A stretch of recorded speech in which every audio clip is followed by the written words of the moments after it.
Fala pessoal, Murilo da JHP aqui e hoje eu vou falar com vocês sobre os top 5 principais problemas com secadores refrigerantes e vamos tentar identificar alguma forma para a gente poder corrigir esses problemas.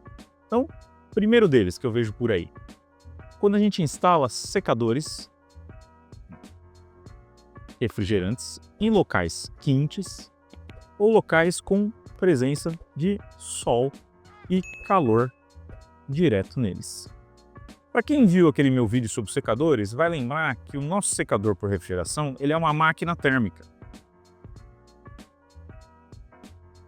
Então, se a gente instala esse secador num ambiente quente ou num ambiente que tem presença de radiação solar, ele não vai conseguir trocar calor de maneira eficiente com o meio ambiente e vai acabar perdendo eficiência como um todo.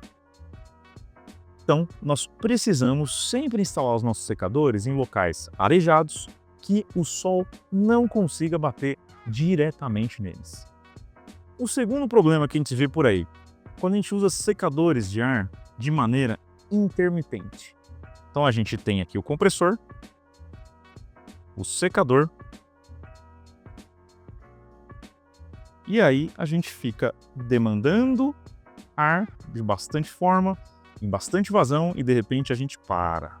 Depois demanda bastante, para. Isso aí atrapalha o ciclo térmico do secador por refrigeração. O ideal é que a gente consiga de alguma forma linearizar um pouco esse consumo para que o ar comprimido, o nosso secador sempre esteja trabalhando da melhor forma possível, dentro da que a gente espera para secar o ar.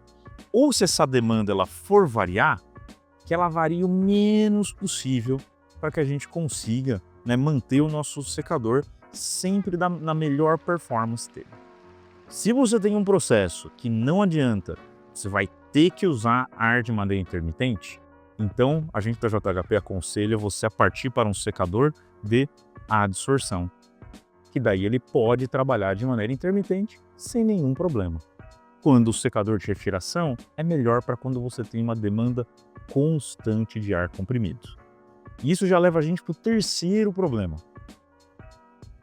Quando você já liga o secador de ar comprimidos e já quer sair usando. Então você ligou e já quer que o ar dele saia seco. Isso também não é possível. Porque, de novo, como a gente está lidando com uma máquina térmica, espero que vocês guardem isso, ele precisa chegar em regime de operação, regime permanente, que vai tirar a água do ar numa dada temperatura que a gente vai ter no circuito interno de refrigeração dele. Então, se você liga o nosso secador de ar comprimido logo pela manhã, você tem que aguardar um tempo, ou até mesmo colocar uma purga nele, coloca uma válvula aqui que vai fechar o ar do processo e uma válvula para purga. Você aguarda 5 minutos, 10 minutos até o secador entrar em regime para que você inverta as válvulas e joga o ar para o seu processo.